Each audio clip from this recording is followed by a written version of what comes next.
Good morning, Patriots. It's time to wake up. Wake up early. I was on Wake Up Early on Newsmax. There's a new show called Wake Up America Early. So it's early because it's 6:30 in the morning, so it's early. So I was on it. Blaine and I, Jordan Holt and I were on. So I hope you all caught it. It was a good show. A lot of good discussion about the coming week. A lot of things going on this coming week, as you all know. Everything from Putin to Democrats and people like fleeing. So we'll talk about a little bit about that today. And then we'll start off by talking about the theme music again. So some of you can see I'm wearing the Thurston Howell Band T-shirt. Chris Cordani's here. He runs the boards and the show. So, Chris, it says their motto is "You can't fake smooth," but I think our theme music is kind of fake and it's smooth. There they are. They are. Nice. Captain Pete and company. They're good. Yeah, they dress well too. They do actually dress well. So I saw them. The reason I'm wearing this, I'm wearing their T-shirt from their current tour, which is still ongoing, by the way. Catch them. They're out and about. They fire. This is their symbol. What do you call these things, Chris? What is that? That's a flamingo, right? I guess. Yeah. That's a flamingo, pink flamingo. Yeah. They got a gun that shoots flamingos. No, they don't shoot flamingos. They shoot these. Don't get the wrong idea. No, they don't shoot flamingos. That's illegal. I think they go to jail for that, right? If you go to Florida to shoot flamingos, I think you get Miami. You get thrown an alligator. That's right. That's right. You'd be out there with the illegals. Because if you do that, you'll be acting illegally. You'll have Miami Vice come put the habeas corpus on you if you shoot these, not shoot these. Anyway, they got a cute cannon that shoots these out in the crowd. No members of the crowd were injured, by the way. I was there. Nobody ever saw ambulances. These things don't fly anywhere near the speed of sound. Although they do have a great sound, right, Chris? I mean, that's the whole idea. Music is sound. I like their sound. It's better than the lead-in music here, but we'll work on that too.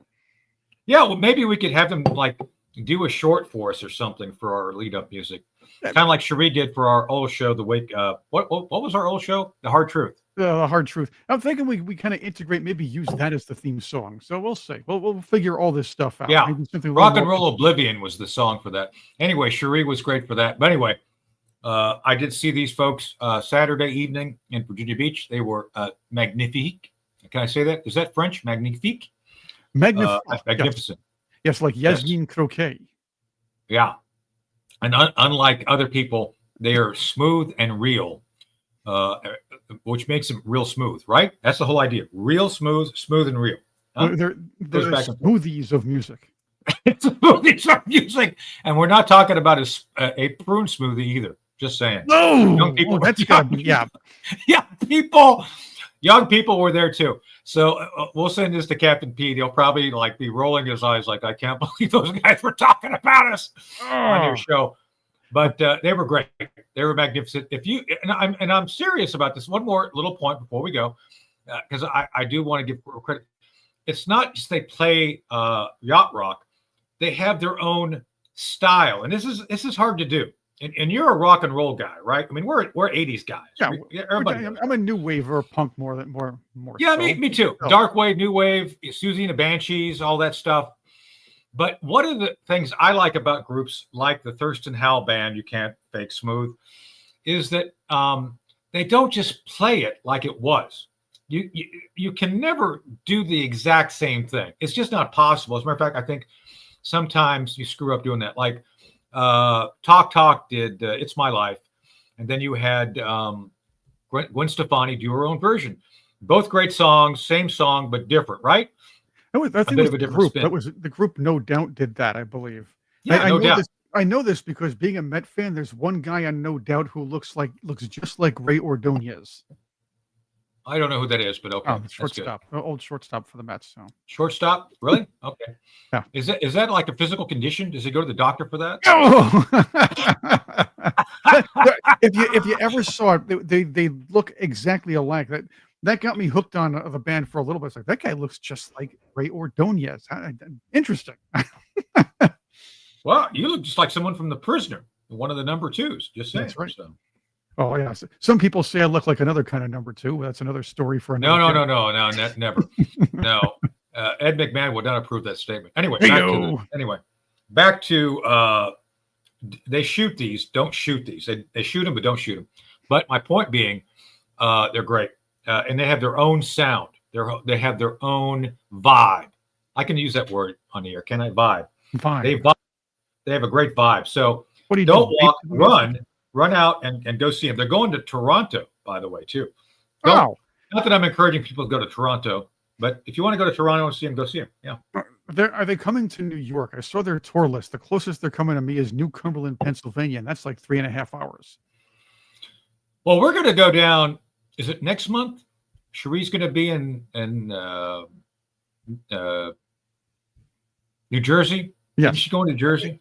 The end of August. What's this? The end of August. Yes. This month. Right.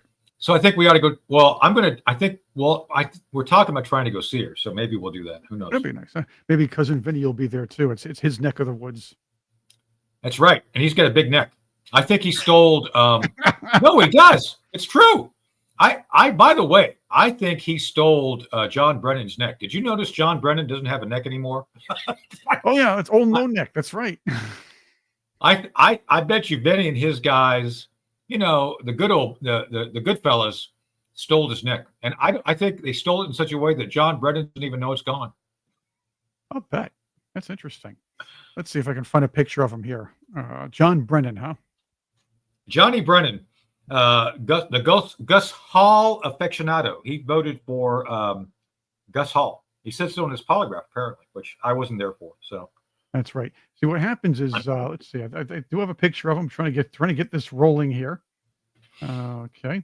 Here's a picture of Brennan with Ralph Drabble, his best friend. That's no neck right there, his pal. So you can tell by there's no neck. So if his neck was, I didn't get that up here. There it is. His neck was stolen. There he is. So you say, you look great, no neck. Yeah. So that's Clapper talking to Brennan right there. I was a big Drabble fan when I was a kid. I never followed that as a kid. I don't know why. Maybe it wasn't in the. I spent a lot of time overseas as a kid. Maybe it wasn't in Stars and Stripes, and I would look at the comics and Stars. Yeah, and they Stripes probably wouldn't have that or Ernie in Stars and Stripes. Ernie was another great comic. Yeah, probably not. It's now called the Piranha Club.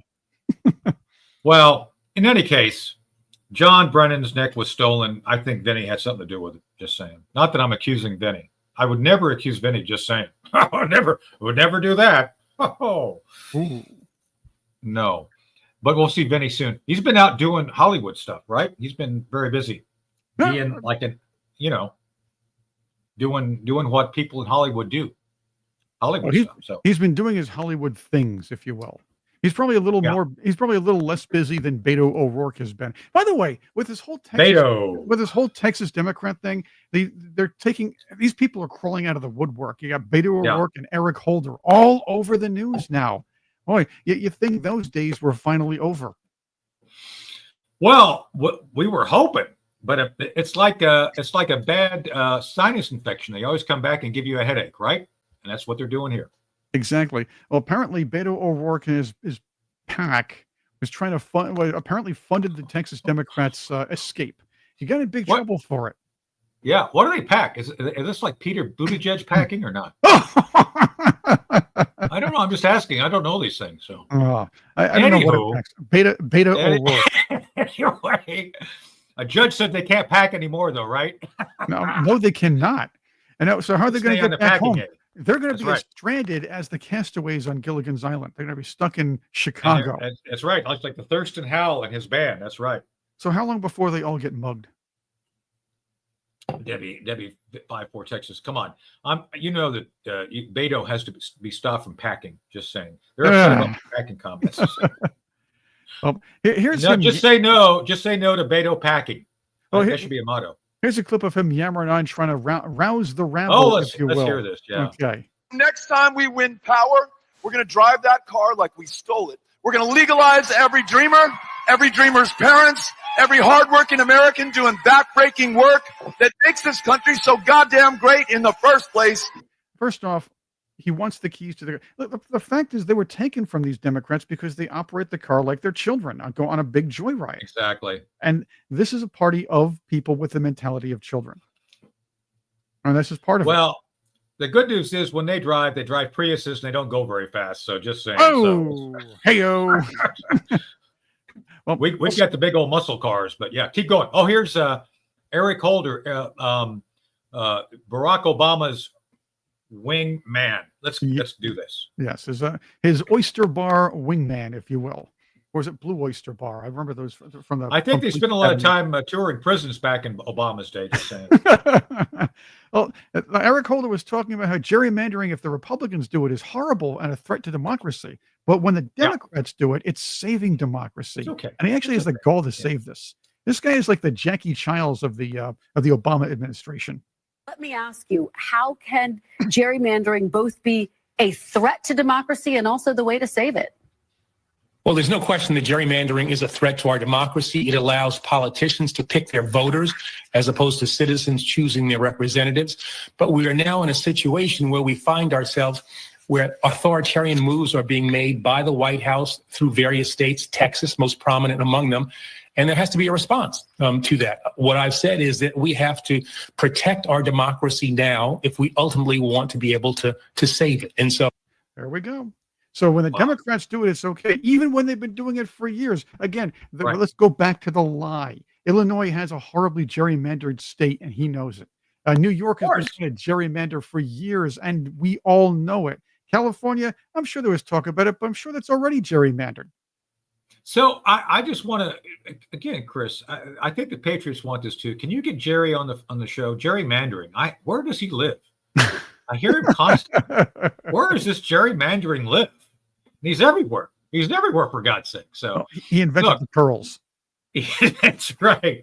So the bottom line is these people literally lie their ass off constantly.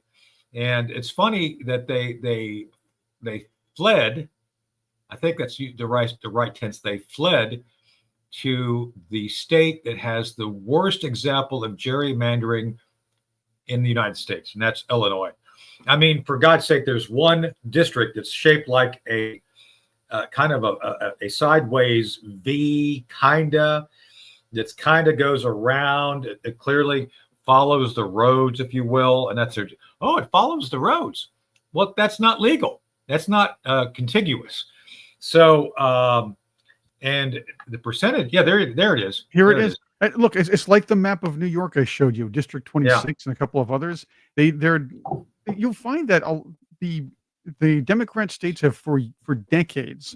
Look, this has been happening for centuries. Yeah. We're not. Denise 15 points out Oregon is 42% Republican, which I love Oregon, except for the cities. And yeah, they have one representative. It's like, okay, how does that happen? Well, it happens because the Democrats gerrymander, and it is what it is. So yeah, but by the way, so go ahead. You can stick a small city or two small cities in a mostly rural district, and it'll skew the entire Democrat. That's exactly what happens. New York doesn't. They know what they're doing. You see what Illinois is doing. You talked about Oregon. What was that? Oregon, part of Oregon, the eastern part of Oregon wants to become part of Idaho, which will be rather interesting. Yeah.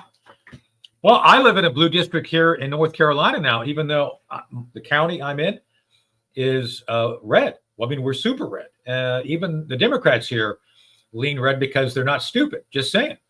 And they actually are concerned for the well-being of their people.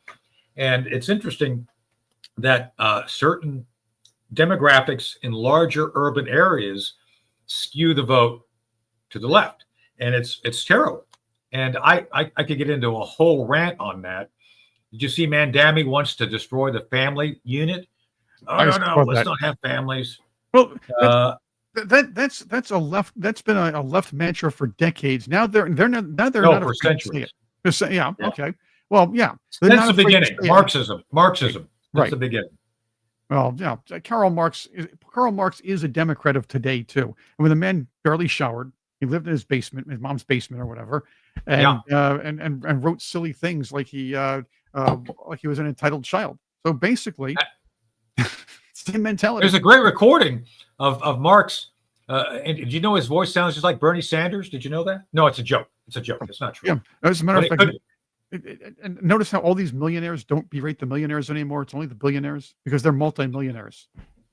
I know. 3 houses aren't enough for Bernie. He's got to get more. But anyway, back to Beto and the wayward Democrats. So Chris, the Democrats left Texas. Don't mess with Texas, and they messed with Texas, and I think they're going to lose their seats. What do you think? Here's what's look. If in fact the redistricting happens, and it likely will, you're going to see maybe 3 to 5 seats lost as far as the Democrats are concerned. So it'll be sort of, it'll almost be ungerrymandered, if you will. Exactly. Right. I've been saying this. Exactly. Right. Now, and having said that, when if and when a new census occurs, without counting illegal aliens, now we're going to see a lot of other, even gerrymandered blue districts losing support, losing seats. And these states would have to be redrawn, as these districts would have to be redrawn too, because you're going to see states losing population when we only count citizens as far as percentage wise. So you're going to see a little more power in the, let's say, Midwestern states, where you'll see probably a couple of electoral votes being raised there, whereas California could lose a few. New York's probably going to lose a couple more, and it's going to roll backwards for the Dems. Can we just delete California? Is that possible? Just like go away? We'll have to find a way to buzzsaw the coastal part off, because it's funny. Yeah, it's funny.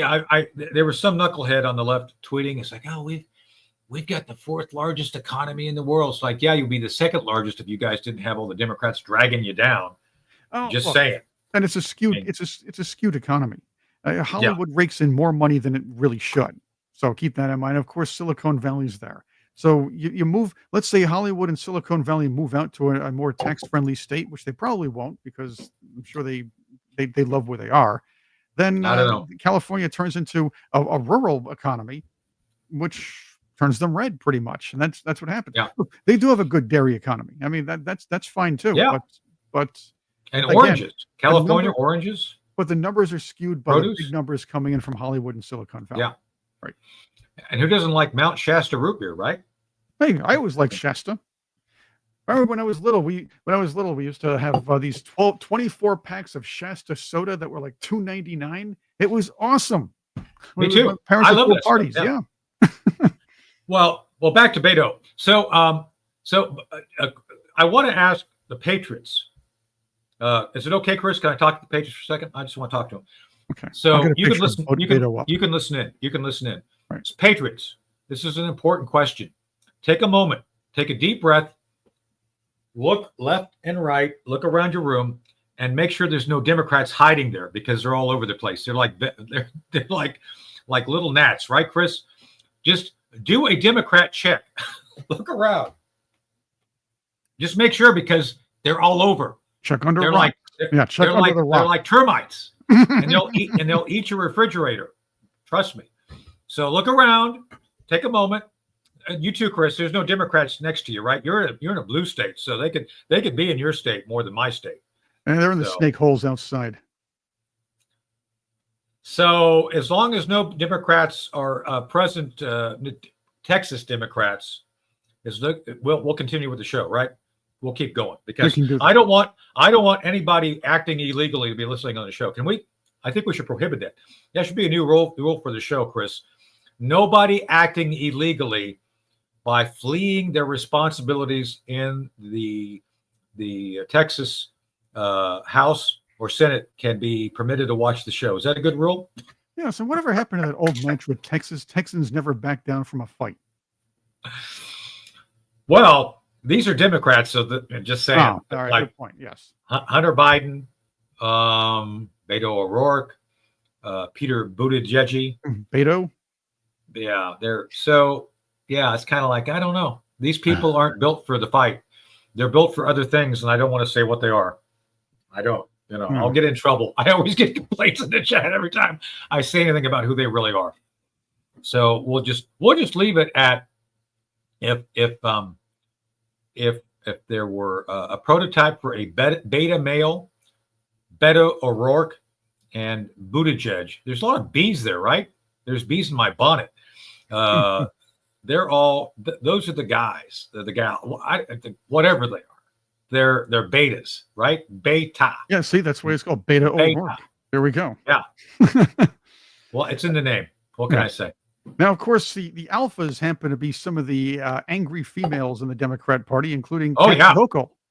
So now she went on Fox and she was asked questions, and I don't think she was very comfortable there. Right? Yeah, these are priceless. Yeah, we'll get to Pritzker, but let's get to Hochul first, because Pritzker was an anomaly here. Here's how National Review summarized it. They said it was only 3 years ago that New York's Democratic legislature drew up a map so brazenly contemptuous of basic rules that govern a district's contiguousness that the state's Democrat-dominated Court of Appeals threw it out. The New York Times at the time called those maps comically contorted. That's their quote. So your state's highest court at the time, all the judges appointed by Democratic governors, they threw the maps out. So fair to say Got to ask you a question before we move forward on this.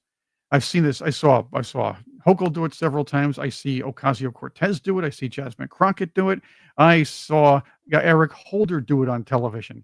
What's with the constant blinking? Are they trying to send Morse code messages to people?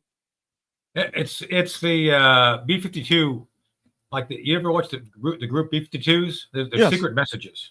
Look, secret messages. I'm not joking. I've been watching this for years, and it's like this always happens with Democrats, and it must be some kind of snarky thing with them, or some kind of it's the weirdest thing. They always blink, and they blink multiple times. It's not like they're just clearing their eyes. It's almost like they're doing it, and it helps send a message. I think it's that for Hochul, it's left over from her days playing Vampirilla on Plan 9, but that's different. Yeah, have done what they're now accusing Republicans of doing. No, we followed the rules. We do it every 10 years. We base it on census. But the court said you didn't follow the rules. Well, we did follow the rules. So the court was wrong? You did. Well, we followed the rules. Here's how. Okay. They did not follow the rules. As a matter of fact, the Democrats, and I said this last week, I'm going to say it again. The Democrats for the last many years have tried to hand in incredibly gerrymandered districts to they have a board now, an independent board that tells them or that deals with redistricting. It was put together years ago to keep any party from fixing, or let's say gerrymandering, to fix fix any kind of census. They want to do that in case Republicans took over, of course. After Obama, you had the Trump era and stuff like that. They want to keep Republicans from doing it, but the Democrats, it's kind of backfired on them in a bit. Now they can't. They control the legislature. They control the both houses. By the way, they have the governorship, and they cannot make these changes because the laws that were put in place say no, you can't do it. The rules say what you're doing is absolutely incorrect, and she's lying and telling you she's following the rules. So what rule is she following? What shake the cereal box so you can get the prize up top? I don't know. I think she's following the rule of the jungle, where she's lying her ass off. That's right. No, she's lying. The West. No, I mean, come on. I mean, do you have a picture of her from her acting days? I think the Patriots always loved seeing her back when she was young and beautiful. Well, not so much beautiful, but attractive. Well, not really attractive, but spooky. I guess that there she is. There she is back in her old days, the acting days.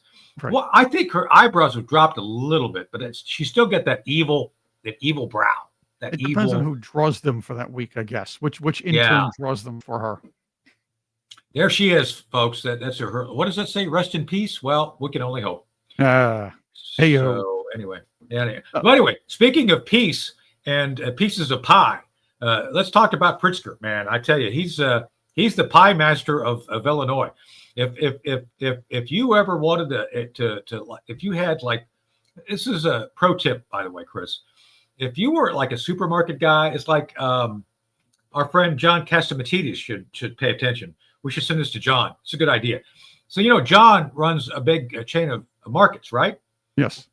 Oh, well, they might be nationalized or they might be municipalized, if you will, if Zoran Mamdani gets it all. No. But this is a good suggestion because I can circle the square and put it all together. So if they really want to be communists, what they should do is bring in Pritzker, because there's always going to be leftover food there. Well, that's not Pritzker. It's the same That's his thing. brother. Just kidding. He's the Republican Pritzker. But, I'm only kidding. Yeah, they are. And so but he and Chris Christie could come together, and like those you see on the containers sale, it says sell by date. Well, these guys could single-handedly take all that food that has to be thrown out and eat it. And that way it's not going to waste. And by the way, you can harness the gas. These guys could be big methane. There you go. Big methane Pritzker generators. And they could be put to use because, environmental issues. Chris, you and I, the Patriots, come on. We're very concerned about the environment. What's better than to have J.B. Pritzker generating methane as an added resource for the state of Illinois to burn that methane instead of coal, right? Methane's natural. He could like power half the state with his methane, right? I suppose he could. Again, I think it's quite possible, but I'm sure that these noxious gases aren't exactly as environmentally friendly as the Democrats would like. But did you see Pritzker on with Kristen Welker? And by the way, see this. Kristen Welker asked a Democrat a question. And she's now she's had a rough year, by the way, getting told off by many Republicans.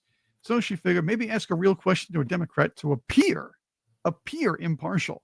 But this one was just pretty much a layup anyway. Every major group that grades the fairness of congressional maps gives your state an F. Common Cause, a nonpartisan government watchdog, even says your map, and I'm going to quote, represents a nearly perfect model for everything that can go wrong with redistricting. And I guess the question is, you talk about preserving democracy. How do you preserve democracy if you're using the same tactics that you've criticized Texas Republicans for? But as I say, what they're talking about is a distraction. The reality is that the violation of people's voting rights is what Texas is attempting to do. That's what's wrong with their efforts right now. And the fact that the president of the United States knows it. And see, quick one. Say, hey, I wasn't doing that. I didn't do nothing, and it's Trump's fault. Don't let me. It's a distraction that I'm doing it. So don't talk to me about my doing it because it's a distraction. An orange man bad. Yeah, how many chins do you see there? I don't know. We should have a chin counting contest for the Patriots. Ooh, let's see. Look at that. Yeah, look at that. Look at that face. That's a face only the people who make Crisco could love. Just saying. Oh. Or maybe Baskin Robbins or something like that. Baskin Robbins. Well, he'd have pimples if he ate too much Baskin Robbins, but that's a different story. So. Anyway, you have what? We do have a guest coming up soon. We're going to be talking. That's right, we do. We're going to be talking about the failures of academia. We can pinpoint a little bit on the Ivy League schools, but this is overall, since the Department of Education is going to be dismantled a little bit. Oh, well, it's being dismantled a lot. It's being taken care of. It's being it's going for a ride, if you will. But what has it really brought us? To be honest with you, it's brought us it's brought us a deliberate dumbing. It's brought us an acceleration of the deliberate dumbing down of America. Invented spelling, a whole language. It's brought us social promotion. You name it, it's brought us every bad policy, and that contributed to the lower scores our nation has in math and science as compared to other developed countries. Well, I think it's called outcome-based education. But good. Oh, there's Adam. Good morning, Adam. Morning, everybody. Adam Kissel. Adam Kissel from the Heritage Foundation, correct? Yes. That's right. So I was there at Heritage doing some taping a while back for a Newsmax special coming up, but I don't want to get into that now. It's a distraction. But Adam, you've done a book on education, correct? Yes, it's called Slacking, and it looks at the general education, the core requirements across the Ivy League. Yeah. What we wanted to find out was how good or how bad are these requirements, and the answer is they're mostly pretty bad.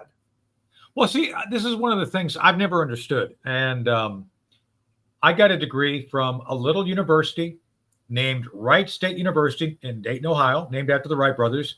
Two wrongs don't make a right. Takes two rights to make an airplane. Just saying. It's a fact. And we're not Ivy League, but we actually required people to learn stuff. So let me see if I understand this. Basically, if you pay enough money, you can go to one of these Ivy League universities and you get a big highfalutin degree, but you really don't learn anything. Is that kind of a good summary of what happens? Unfortunately, that's the case. I just heard that Columbia is up to $90,000 a year. Oh, right. So, they discounted about 50% for that. That's kind of a rule of thumb. But for that amount of money, you'd think that there's a well-articulated curriculum. And at Columbia, there is, but across the rest of the Ivy League, there isn't. And you get courses like Introduction to the Occult, Drink Culture, Beyonce. I get that every Saturday night watching movies. Oh, East Asian martial arts films meets your arts and humanities requirement at Yale, right? So that's what you're being offered: tendentious, biased, narrow, self-indulgent courses. The STEM, engineering, like that's all still pretty good everywhere, but humanities and social sciences, you can get out of these institutions with a very poor education. In fact, probably end up worse off than if you hadn't gone at all. So what happened? Because, and again, I'm going to use myself as an example because, I got a degree. So I graduated in 1986 from Wright State with a degree in environmental studies and political science. So Adam, I can still, from memory, diagram a nuclear power plant because that was on a final. I had to understand weather versus climate because there's a huge difference. Because weather, you have to do forecasting. There's a number of models. Climate, you measure every 10 to 11,000 years. And there's a lot of difference. Plus, not to blow my own horn, but since I'm the host, I can. Wright State, went to Des Moines, Iowa, to Drake University, and we in front of the Iowa Supreme Court beat Northwestern University for the National Mock Trial Championship in February of '86. So my point to you is I had to actually learn stuff because it was, they weren't going to give me my degree otherwise. So I actually retained this stuff from 1986. I believe I got my money's worth, and I wasn't paying $90,000 a year. So, Adam, why is it I got this degree from a Midwest university that actually required me to learn, but these other people who pay all this money, they get to be gender studies, studying why scary movies are scary? Why do they get away with this? I don't understand that. Well, Harvard is approaching 400 years old. It has a lot of history behind it. So the name of Harvard or the name of Penn or Cornell or Brown still means a lot, even though it shouldn't mean as much as it does.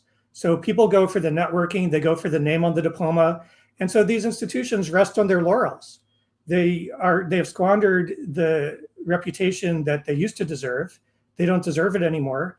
So if you're going to be outside of the STEM fields, outside of science, technology, engineering, math, you're getting a pretty poor education, and employers are starting to figure that out and know it. I'd much rather have someone who comes out of Clemson, where my nephew's graduating, or Florida State, where my niece is going to be. Right? Clemson's a great school, yeah. Serious places that are teaching you serious things, including in the humanities and social sciences, rather than the kinds of courses that I named. The environmental courses often show up in the humanities, where you're not even learning the science, right? You're just learning how to become an activist and how to write about so-called climate issues, right? So doing it wrong in every way.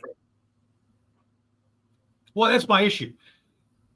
I see activists out there all the time, and I call them out. It's like, where's your degree? Oh, I don't need a degree. It's like, yeah, you kind of do. And this is where, as a conservative, I brag about having a degree, because I do, about having actually had to done internships, had to study things and learn it. So I guess my next question then, I think your book outlines outlines kind of the current situation. And I think people are waking up to it. There's this now, I don't want to say backlash. I want to say, I think, getting rid of DEI. But let me ask you before we move on to what you think we ought to do to correct it. How much did DEI have to do with the deterioration of standards as part of what you're talking about? Great question. So we did a great job over the 20th century with access.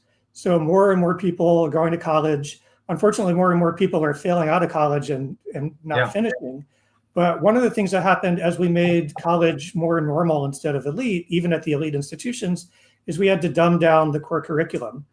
And Harvard now teaches remedial math. They don't want to call it remedial, but that's what it is. So instead of teaching hard courses like they still do in the sciences for the few students who can handle it, they have made courses self-indulgent. So they think, the leftist faculty, well, we think that students want to take courses with authors who look like them rather than that challenge them and make them encounter the best that has been thought and said in the world. Instead, they want to indulge their identities.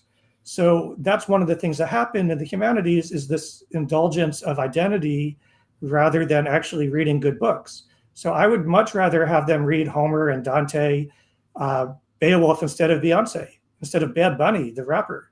But those kinds of courses in the Ivy League, because the faculty think that that's what the students want to take. They're looking for people in seats. They're not looking for making you a better person. I believe they're also looking at bad grades as well. That's another thing. You see, these colleges like to brag about some of their curricula and these people coming out with great grade point averages. Well, yeah, you can pad them up. We used to joke about underwater basket when we were kids, but I went to SUNY New Paltz when they started some of this stuff, and they actually tried to make a 300-level course, Black English Language and Culture, which was, we know it as Ebonics. And of course, there was a women's studies department that had a course, get this, gentlemen, it was called Women with Women. That was the course. It was just, and these, it's any activist type. They're churning out professional activists, but with lazy minds. And I believe that's kind of purposeful, if you will. That's right. So there's a book by Roger Kimball, who's my publisher at Encounter Books. It's called Tenured Radicals. Maybe you know it from the 90s. Right? So the idea is the radical protesters of the 1960s became the tenured professors a generation later and reproduced their own radical biases in the next generation of professors, and have kept conservatives out of graduate school, have kept conservatives out of the professions, of academic professions. And that's what we see today, right? So there's tenured radicals, and it holds up. That there's been a generations long desire and strategy to undermine Western civilization. Remember, I think it was Berkeley, hey, hey, ho, ho, Western civ's got to go. Of course, hey, hey, ho, ho, at Ryan.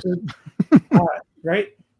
Undermining American values, say that the American dream has been lost, and to undermine the family. And that's what they've been doing through the core curriculum. They think an educated person is somebody who's tearing down rather than building up civilization.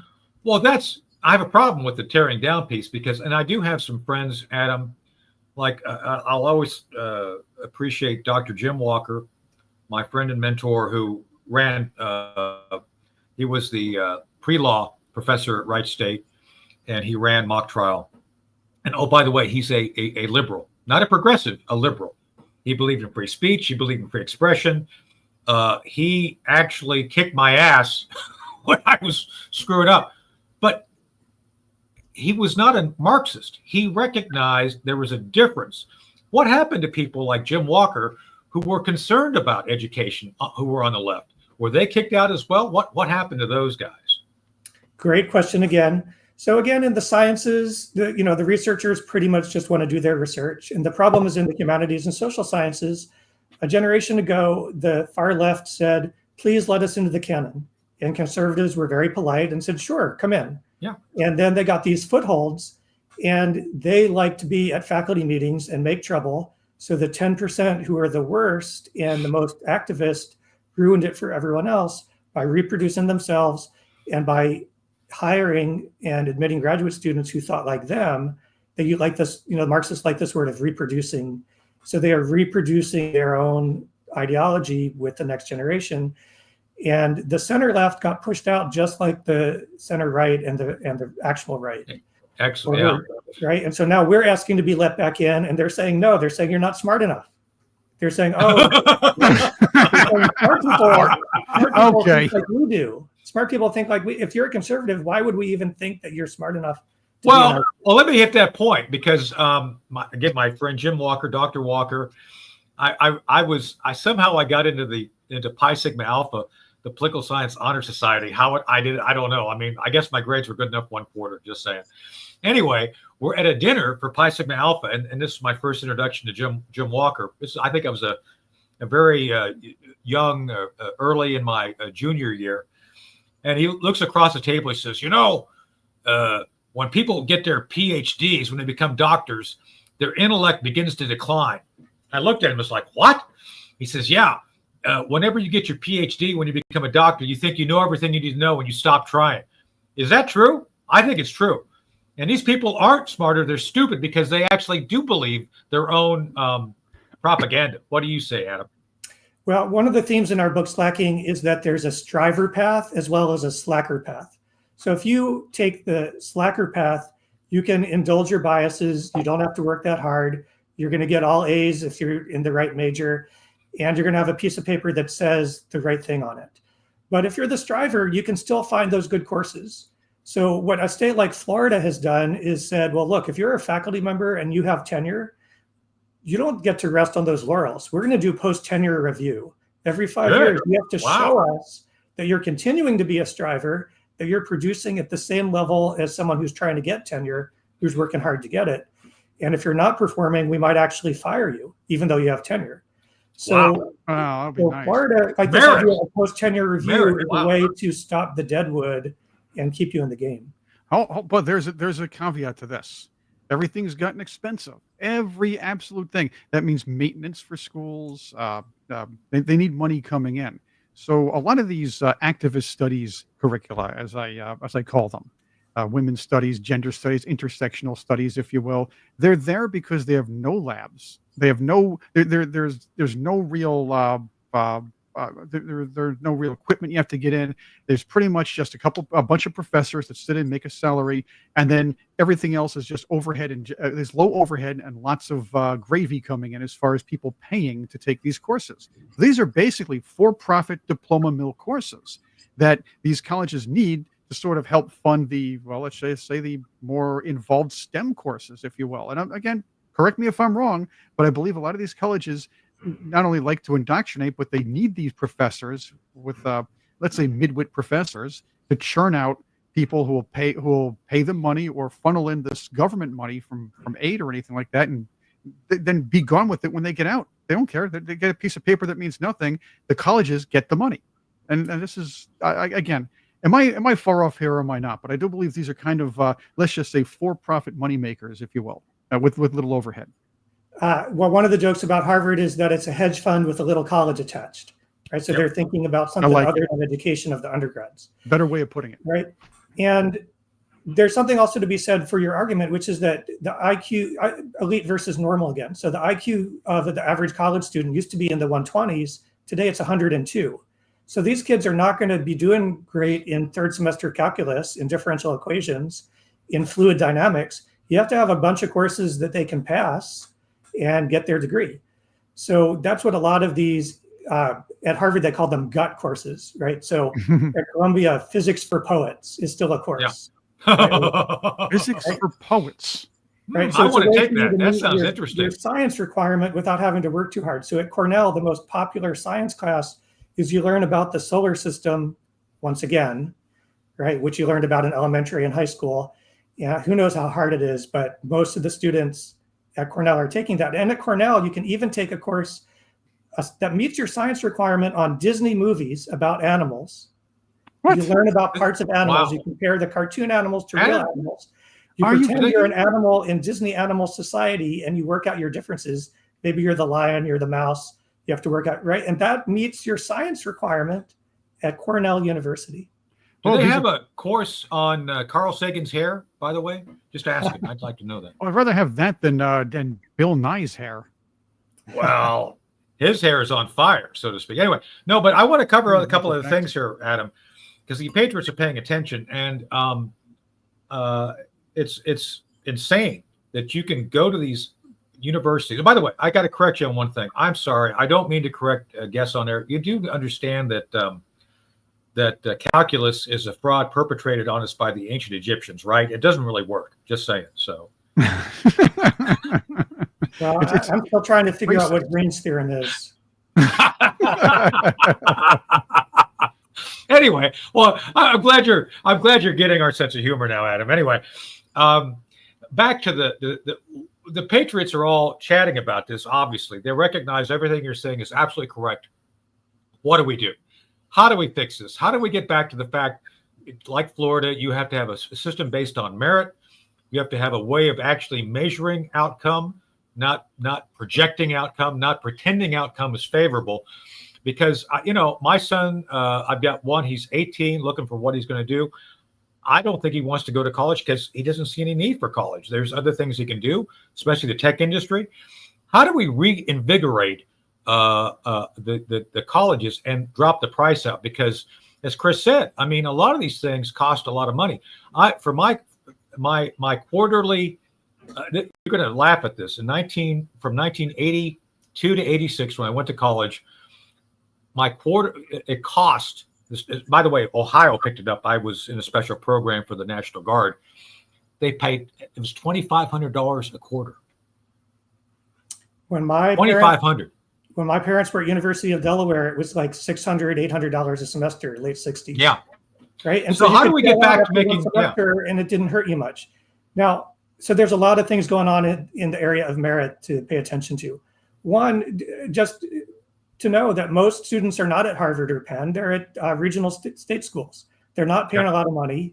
I'm not sure how great an education they're getting, but I'm a trustee at University of West Florida, and we have a nice honors program that may become an honors college. So you can get a great education. Now, so here's some of the things that are happening. One is places like Florida are saying that the core curriculum has to be good. It has to be foundational, all the courses in it, or you can't offer that course.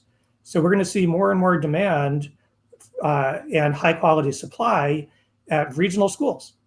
And we're going to see classically educated kids coming out of charter schools, out of private schools, out of classical schools saying, I want that higher quality education. So we're starting to see that bubble up into the college level. And the federal government too, with now going back to the elite schools or so-called elite, the federal government is saying you have to have merit in admissions, you have to have merit in faculty hiring. And if you don't, we're going to come after you and make you pay big fines and settlements. So merit is starting to take over again against DEI. And as I said, it's the 10% who are the worst. There's still a bunch of faculty who didn't like it, who are just staying silent just to do their job. And so they're, I think, especially the scientists, relieved that finally somebody's coming in, federal and state, to make them shape up. Well, that's all well and good. And I think that's a great beginning. But there's two pieces of this which I think need to be addressed. First off, there's this constant drumbeat from the left that says we need to have reparations, if you will, of loans. Like, no, I'm sorry. Adam, I'm pretty sure you probably paid, your college is probably paid off. Mine is long paid off. What is it with the left about wanting to basically give people free education? I found that anything given generally is not respected. I mean, I had to work my ass off to get my degree, and I use it. What is up with this constant drumbeat that people were somehow deceived about their college education, and now we owe it to them to give them reimbursement for their degrees? What do you make of this nonsense? Well, once again, it's part of the story of socialists in education, of folks who think that education is a human right all the way up through graduate school. It should just be made free by the government. And because of that, they just want to cancel the student loans. Now, their friends, the educated socialists, are the ones who went to college and grad school. The number, only a third of adults have a college education, right? And so it's already the elite who are now going to get another bonus for being able, right? On average, if you make more than $1 million a year because you went to college, but that's only if you choose your course correctly. If you chose basket weaving or gender studies, you're in the hole by hundreds of thousands, maybe $500,000 because you went to college. Yeah. And so they want the gender studies degree to count just as much as the biology degree.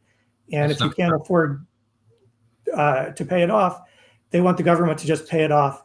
But the better thing is to privatize student loans. Look, for every dollar of subsidy, there's something like 30 or 40 cents that they raise tuition because they can. Right. Right. Well, so that's my, go ahead, Chris. I want to get Tony's and Adam's thoughts on this. This is what I've been kind of drumming up in my head for the last couple of years when this whole Biden student loan forgiveness thing was going down. Think about this. Who is really mostly responsible for this? Yes, the students are, but the schools are. They're promising these young people that they can come in, get slacker degrees, like you were saying, slacker courses, and they come out, they can become professional activists and make a lot of money, like and be the next Al Sharpton or be the next I don't know, Beto O'Rourke. Yeah, Beto O'Rourke. But these guys, and maybe have the baton passed to them, and they can make a lot of money doing that. They come out of school, they realize they can't they can barely get a job at Starbucks because they won't even bother with the dress code.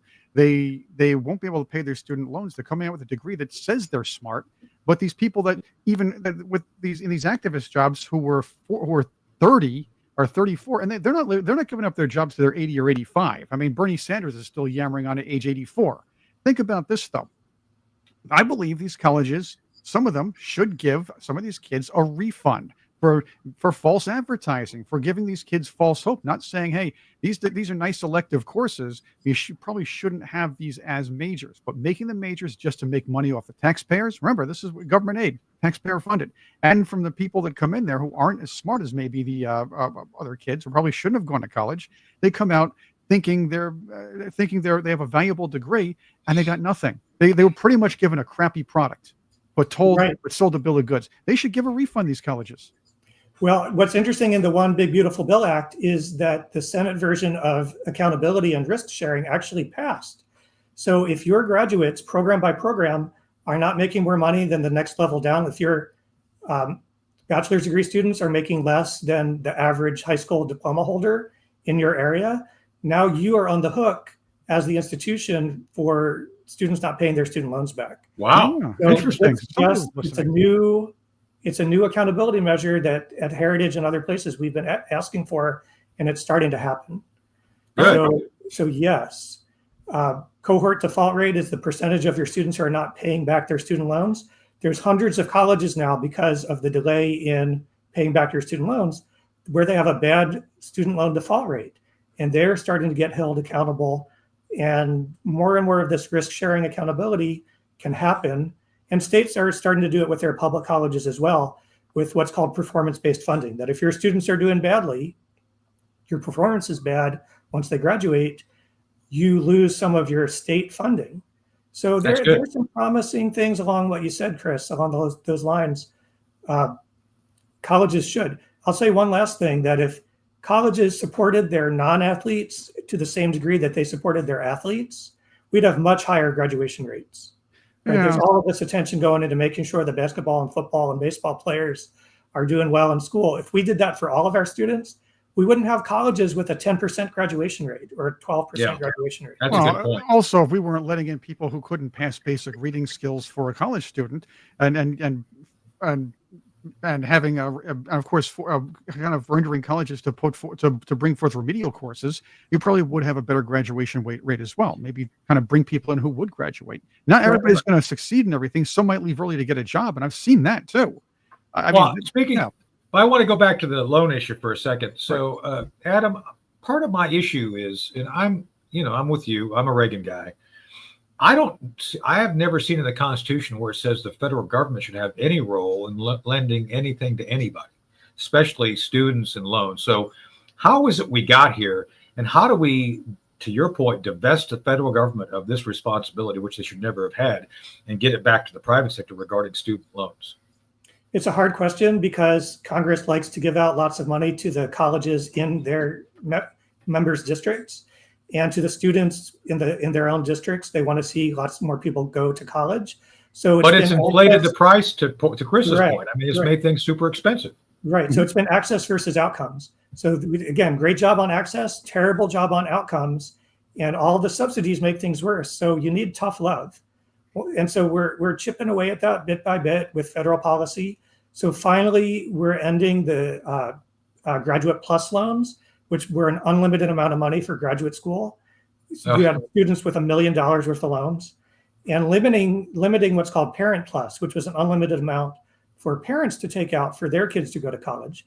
So you would have grandparents still paying off student loans for their grandkids, their kids and grandkids. Wow. So, and even those little changes were hard to get through Congress. So it's a hard question. You need tough love, and you need to say more people need to choose things other than college, make it elite again. Sorry to say, for those who want it to be normal, have more people choose the military, have more people choose the trades, have more people choose the family. You don't have to go to college. Well, if I could do a quick pitch for the military, the post 9/11 GI Bill, Adam, I don't know if you've looked at that, but that is an excellent deal. If you want to go in, serve your time, I think it's an 8-year enlistment. My God, they'll give you 4 years of college. And it's good. I mean, it's like good. They pay you a freaking stipend, for God's sake. Because I gave mine to my son because I didn't need it. I got a degree. So it's like, here, you go have this. And he wrote me one day. It's like, oh my God, hey, he said, he talked about this stipend. It's like, what? They're paying you money? It's like he was getting like $1,600 a month plus full-time. It's like, that's a great deal. That's a lot of beer. I think, yeah, that's a lot of beer. But my point being, Adam, that's a good incentive. To me, you go put your time in, you serve the nation, you get out, you get something back. Do you have a problem with that? I think it's a good idea. It's a great idea. And it's because military families and those who have been in the military have those extra personal and social skills that are going to make you more likely to graduate. Yeah. Right? So you're a good bet for state and federal dollars if you're a veteran going to college. I agree. Right. If you have a 400 on your SAT and you have bad social skills and bad study habits, you should not be going to college. You should need to be shaping up your life so that you're good for something else. Well, that's the other thing. You have these colleges that have 98, 99% admission rates. This is, again, these are diploma mills. They're basically there for profit. And who gets hurt in the end? The kids. They're out. I mean, yeah, they're out enjoying themselves, holding signs and piercing their blue hair or whatever else, and listening to whatever they listen to, Dave Clark 5 and stuff like that. But and well, playing look, if you have a 14% all graduation rate, yeah, and you have a 14% graduation rate, you're hurting 6/7 of your students, right? But and you're not giving them the powers they need to graduate. But they got right, exactly. That's the thing. The colleges, if you get people with high IQs who love living in their mom's basement, drinking Inca Cola and eating Doritos, God bless them. Get them a job in tech, But don't show up on campus because showering is required, right, Chris? True. Yes. No, not on campuses. No, I've been to college campuses. I went to college for 4 years. I was a communications major. My degree is tech. So, and not the fake communications. I have a technical, but still, we had a lot of hippies out there not showering for weeks. I remember a guy who actually picked up a comb for the first time in 3 months. And he tried to comb his hair and it got stuck. Anyway, yeah. So showering's not required at these colleges. God. Sorry, this is the bold truth there. Well, look, if you're a University is that our new show, The Bold Truth? Look, if you're just like an absent-minded philosopher and you just live the life of the mind, that's one thing. But if you're a socialist hippie protester, and that's why you don't pay attention to yourself, that's a whole different world. You know what? You can be, if you're a socialist, you could be a multi-gajillionaire, have a mother who's a big Hollywood producer, and still live in a rent-controlled apartment. Well, you can live in New York City and elect a socialist mayor. Yes, exactly. So, well, I'm hoping that Mendami and AOC and Bernie Sanders, all get together and live in a commune and quit showering. I think that would be a good thing for New York. Well, look, some of my academic friends say, look, there's nothing stopping you from being in a socialist commune. You talk a big game about it. Why aren't you doing it? Well, it's because you actually like the capitalist society you live in. That's right. Oh. Well, we got to go. So, Adam, thank you for being here. This was very informative. The Patriots love it. We love it. We'd like to have you come back because I'd like to have a deeper discussion on radicalization and where some of this is going, especially regarding we talked about it. We danced around it, didn't get to it, but the fact that many of these blue blood schools produce people who are essentially out for blood, pro-Palestinian, all these other things, which I don't believe are educational. That's, like, to your point, activism. So we'd like to have you come back and talk about that if you're willing to do that. So I would enjoy that. My colleagues have a book called Next Gen Marxism, which tells a lot of that story. So I feel we can have a great conversation on that. Sounds kind of good. Marxist move. We'll have you all back then. So yeah, thanks for being here today, Adam. So check it out, Slacking. The untold story of Beto O'Rourke. No, that's not true. Yeah. Well, by the way, Beto's not in the book. Although people like him are in the book. Just say it. Say it. Well, here's what I would say. If I was running for mayor of New York against the four over there, personally, I like some of Sliwa's ideas, and Adams was not that bad. But if I'm running against Mandami and Cuomo, you're thinking, you know what? I would stop every one of their protests by arming NYPD officers with this. This way, that would deter all of them. They'd be gone. They'd be going to Jersey. That's what would happen. And let Murphy deal with it. That's right. Well, Murphy's got his own issues, but let's not go there. Can we send Chris Christie to eat Murphy? Do you think he'd eat him? I think cannibalism's legal in New Jersey, right? I want to say send him there, send Pritzker there, and have a contest. That's right. Who could eat more of Murphy? A Murphy eating contest. My, we got to go. We're going to get in trouble otherwise. We got to go. Adam, thanks for being here today. Chris, always great having you run the show. And Patriots, we will be back tomorrow morning with more fun, frivolity, and education. Yep, Ruthie Bloom will be with us. Ruthie. Yes.